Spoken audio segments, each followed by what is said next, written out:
হলে ভুল হব। যোৱা 15 দিনৰ পৰা মই ইণ্ডিকেশ্যন দি আছো, প্ৰতিটো চেনেলতে মই কৈ আছো যে সংখ্যালঘু মুছলমান মানুহ এক ষ্টেপ আগুৱাব লাগে। এই কথাখিনি মই এক ষ্টেপ আগুৱাৰ স্বাৰ্থত মই আগবাঢ়িছো। এতিয়া কথাটো হৈছে যে আপুনি পদত্যাগ কৰাৰ পিছত এই মুহূৰ্তত নিলম্বন কৰা হৈছে আপোনাক দলৰ পৰা। স্বাভাৱিক, ৰিজাইন দিলেতো নিলম্বন কৰিবই। মই যেতিয়া ৰিজাইন দিম তেতিয়া দলে মোক নিলম্বন নকৰিব। এইটো দলৰ প্ৰক্ৰিয়া, দলৰ লগত কোনো বাদ বিবাদ নাই। মই ব্যক্তিগত কোনো কাৰণে দল এৰা নাই। মৌলানা বদৰুদ্দিন আজমল সাহেব এবুল লিডাৰ, তেওঁ এজন ছ'চিয়েল ৰিফৰ্মাৰ, ভাল মানুহ, is a good human being. প্ৰতিজন বিধায়ক ভাল, প্ৰতিজন কৰ্মী ভাল, কিন্তু পৰিস্থিতি হ'ল অসমৰ সংখ্যালঘু একদম স্পেচিফিক পইণ্টত আহি গৈছে। 22টা মুছলমান চিট আফটাৰ ডিলিমিটেশ্যন। এই 22টা চিট দি মুছলমানৰ কোনো পাৰপাছ নহ'ব কংগ্ৰেছ UDF এইবিলাক কৰি। যেহেতু মেজৰিটি মানুহ, যেতিয়া মেজৰিটি গৰিষ্ঠ মানুহখিনি, হিন্দু মানুহখিনি যি পক্ষত থাকিব তাৰ লগত এক ষ্টেপ আগুৱাই আগবাঢ়াই নিজৰ সমস্যাখিনি সমাধানৰ কাৰণে মুছলমান মানুহখিনি আগবাঢ়িব লাগিব। একেবাৰে খোলা মেলা কথা, তাত কোনো ৰাগ ৰাগনি। ডেমক্ৰেচিত কোনো পৰ্যায়ে সংখ্যালঘু মানুহখিনি কোনো পৰ্যায়ে গেইনাৰ হ'ব নোৱাৰিব। তেওঁলোকৰ মতামতখিনি কোনো দিনই সংখ্যালঘুৰ মতামত অগ্ৰাধিকাৰ নাথাকিব।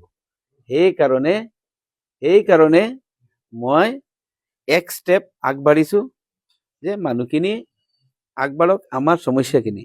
আজি উচ্ছেদ হৈছে, ইটো অন্যায় হৈছে, সিটো ন্যায় হৈছে, উচ্ছেদ লৈ কাৰো কোনো আপত্তি নাই। উচ্ছেদ লৈ মই এক্সাম্পল সেইটোৱে দি আছো। প্ৰতিটো মুছলিম এৰিয়াত গ'লে ক'ব উচ্ছেদ কৰি লৈছে, উচ্ছেদটো কৰিছে, উচ্ছেদ লৈ আপত্তি কোনো মুছলমানৰ নাই। কিন্তু কোনোৱে নিবিচাৰে যে ফৰেষ্টত মানুহখিনি থাকক, অবৈধভাৱে জমি দখল কৰক। মানুহখিনিৰ এটাই দাবী যে মই ৰিজাইন দিছো, দলে যদি ছাছপেণ্ড কৰিছে মই বেয়া নাপাওঁ।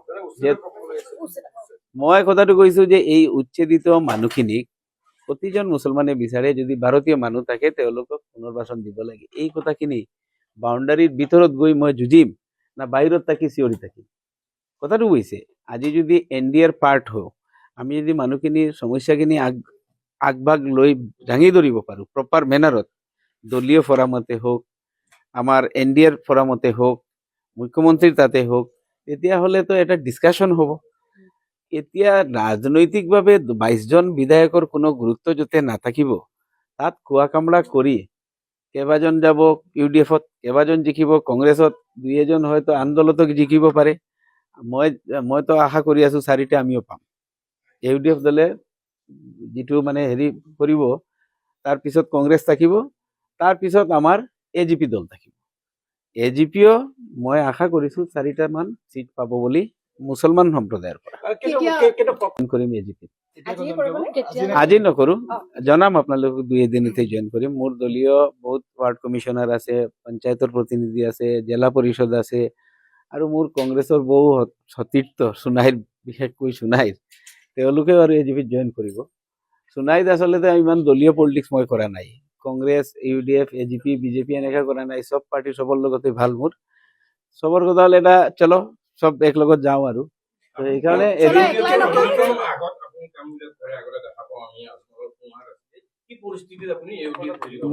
মই সমাজৰ স্বাৰ্থত 22টা চিট দি মুছলমান, 22টা ক'লে কি 22টা বুজা নাযায়।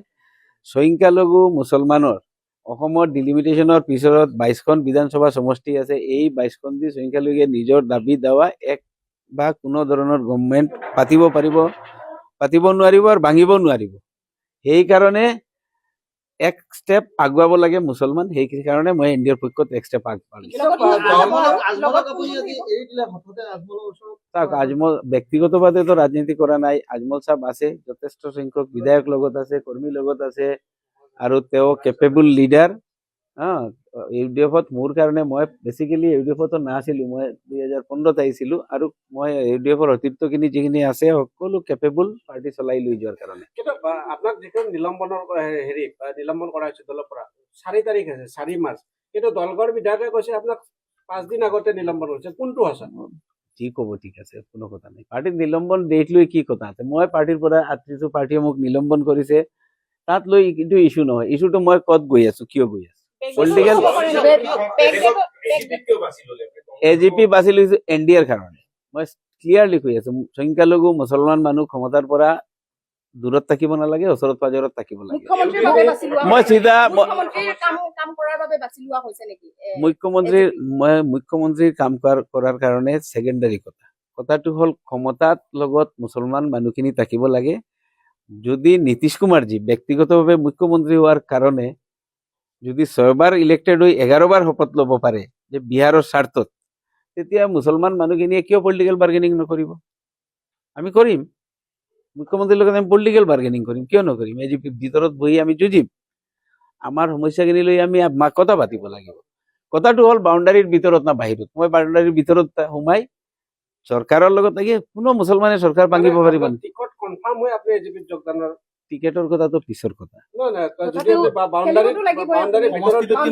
ভিতৰত চাওক এইটোতো হয় এজিপিয়ে মোক এটা এচুৰেঞ্চ দিছে টিকেট দিব বুলি এইটোতো হয় মানে কিন্তু টিকট- এনডিএ কংগ্ৰেছে- টিকেটৰ আশাত নহয় আপুনি আকৌ ভুল কৰি আছে আপোনালোকে এই কথাবিলাক ক'ব যে কংগ্ৰেছৰ টাইম কেইটাত ছাছপেণ্ড কৰিলে ইছ্যুটো কি অসমৰ মুছলমানে সদায় খালি বিৰোধ কৰি থাকিব বাহিৰত এইটোতো নহ'ব মুছলমান মেইন ষ্ট্ৰীমত থাকিব লাগিব গভৰ্ণমেণ্টৰ লগত থাকিব লাগিব নিজৰ দাবীখিনি আদায় কৰিব লাগিব কংগ্ৰেছৰ অলৰেডি প্ৰাৰ্থী ঘোষণা কৰিছে সোণাই সমষ্টি ৱেলকাম ভালে পাইছো কংগ্ৰেছে যাকে দিব দিয়ক না সেইটো দলীয় দি দিছে অলৰেডি প্ৰাক্তন ডেপুটি স্পীকাৰ বিজেপিৰ মানুহজনক দি দিছে অলপ খং আছে তাতে তথাপি শুভেচ্ছা থাকিলে আৰু এতিয়া এনডিএ চৰকাৰে আপোনাৰ কৈছে যে সংখ্যালঘু অত্যাচাৰ কৰিছে বা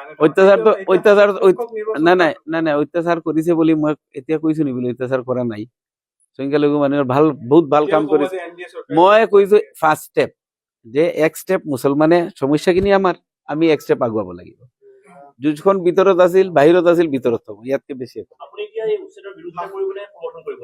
য'ত ইলিগেল হ'ব তাত কৰিম যাত লিগেল হ'ব তাত সমৰ্থন কৰিম সমান চকু থাকিব মানে। বাংলাদেশী কোনোবা মানুহ থাকে উঠাবলৈ হোৱাৰ লগত ছাপোৰ্ট দিম একদম গেটলৈকে আগুৱাই যাম কিন্তু ইণ্ডিয়ান মানুহ কোনোবা যদি জেনুইন মানুহ থাকে ইলিগেল উচ্চতে বিৰোধিতা কৰিম দলীয় হুইপ এটা থাকিব মই দলীয় কথা নহয় মই এটা কমিউনিটি ৰিপ্ৰেজেণ্ট কৰি আছো মোৰ কমিউনিটিৰ কাৰণে মই মাত মাতি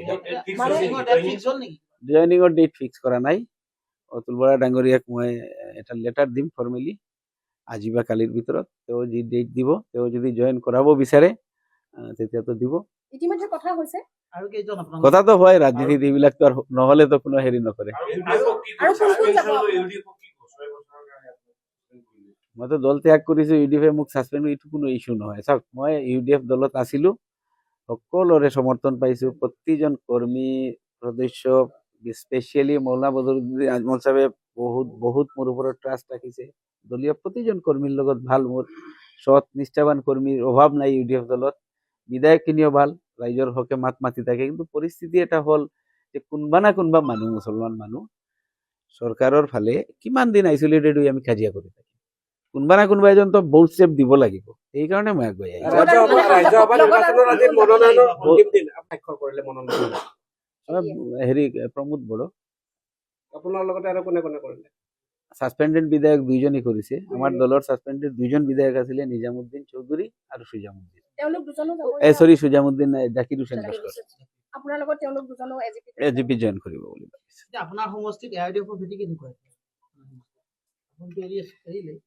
কোনো ৰাজনৈতিক দল এটা কেতিয়াও শেষ নহয় প্ৰতিটো ৰাজনৈতিক দলৰ কম আৰু বেছি এই দুইটাই কথাটো আজি চাওক খালি মই কংগ্ৰেছক এটা পৰামৰ্শ দি আছো জইন কৰা নাই মই এতিয়া ন মেন্স লেণ্ডত আছো কাৰণে কংগ্ৰেছক এটা ফ্ৰী এডভাইচ দি আছো ভালকে লাগক দিল্লীৰ অৱস্থা নহ'লেই হ'ল ঠিক আছে হ'ব থেংক ইউ থেংক ইউ